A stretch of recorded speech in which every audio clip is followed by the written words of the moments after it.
स्टंटबाजीच्या नादात डॉक्टर जितेंद्र आव्हाड यांनी महाड येथे आंदोलनामध्ये विश्वरत्न डॉक्टर बाबासाहेब आंबेडकरांचे फोटो फाडले ही फार मोठी चूक आहे।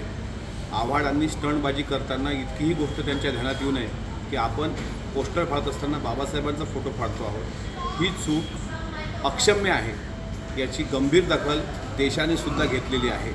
या घटनेचा प्रथमतः मी निषेध व्यक्त करतो आणि ज्या आव्हाडांनी परमपूज्य बाबासाहेबांच्या प्रतिमेला फाडून हा राष्ट्राचा अवमान केला त्याबद्दल त्यांच्यावर देशद्रोहाचा गुन्हा दाखल झाला पाहिजे। आणि जर आव्हाडांनी 24 तासाच्या आत माफी मागितली नाही किंवा महाडलाच बाबासाहेबांच्या बुटावर नाक घासून तिथं प्रायश्चित्त केलं नाही तर संपूर्ण महाराष्ट्रभर तीव्र आंदोलन छेडण्यात येईल।